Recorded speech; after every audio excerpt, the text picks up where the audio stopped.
ये जगह देखकर कुछ लोग सोच रहे होंगे कि ये कोई टूरिस्ट प्लेस है, तो कुछ लोग सोच रहे होंगे कि ये कोई खून का तालाब है, जस्ट लाइक ब्लड लेक। लेकिन जो हकीकत है वो इनसे कोसों दूर है। ये सुंदर दिखने वाला लाल रंग एक्चुअल में जहरीले और डेंजरस इंडस्ट्रियल वेस्ट का है।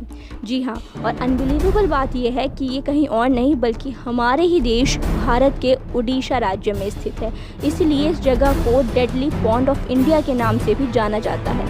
ये है उड़ीसा राज्य के डिस्ट्रिक्ट कोरापुट में one of Asia's largest aluminium complex, यानी कि पूरे एशिया का सबसे बड़ा एल्यूमिनियम कॉम्प्लेक्स कोरापुट में स्थित है। यहाँ पर माइनिंग से लेकर आयरन और स्टील जैसी मेटल्स के फाइनल प्रोडक्ट तैयार किए जाते हैं, लेकिन इनको बनाने से जो इंडस्ट्रियल वेस्ट बनता है उनमें बहुत से डेंजरस केमिकल होते हैं।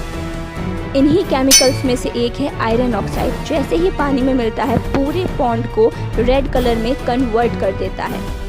आप ये बिल्कुल मत सोचिएगा कि ये कोई नेचुरल पॉन्ड है, ये कोई नेचुरल पॉन्ड नहीं है, इसलिए इसमें कोई भी जलीय जीव जंतु या जलीय पौधा दिखाई नहीं देगा। अगर कोई इसमें आ भी जाए मछली गलती से तो वो मर जाएगी, क्योंकि इस पॉन्ड का पीएच मान है 12 से 13 के बीच में, जो कि एक ब्लीच के पीएच वैल्यू के बराबर होता है।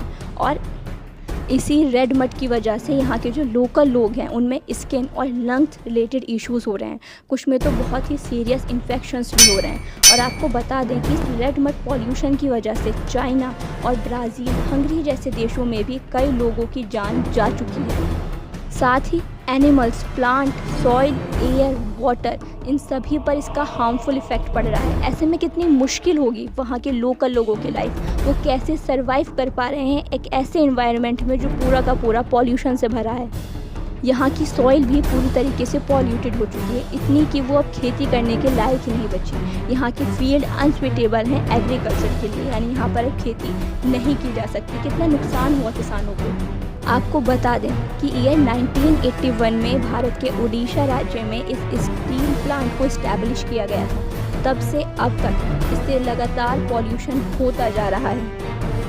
2019 में controller and auditor general CAG reports to NALCO that exceeded its daily discharge limits for red mud, कि इसके डिस्चार्ज के लिए डेली कुछ लिमिट्स बनाई जाएं, लेकिन उन लिमिट्स को फॉलो नहीं किया गया, उनसे कहीं ज़्यादा डेली वेस्ट डिस्चार्ज किया गया। और अगर करंट की बात करें तो नाल्को एक नया रेड मड पॉन्ड बनाने जा रहा है उड़ीसा राज्य में। आप खुद सोचिए, जब एक रेड मड पॉन्ड से इतना पॉल्यूशन हो रहा है, इतने लोगों के हेल्थ इश्यूज़ हो रहे हैं, तो अगर एक और रेड मड पॉन्ड बन जाता है तो किस लेवल पर पॉल्यूशन होगा। आप लोगों का क्या ओपिनियन है इस रेड मड पॉन्ड के बारे में, ये बनना चाहिए या फिर नहीं? कमेंट बॉक्स में ज़रूर बताइएगा।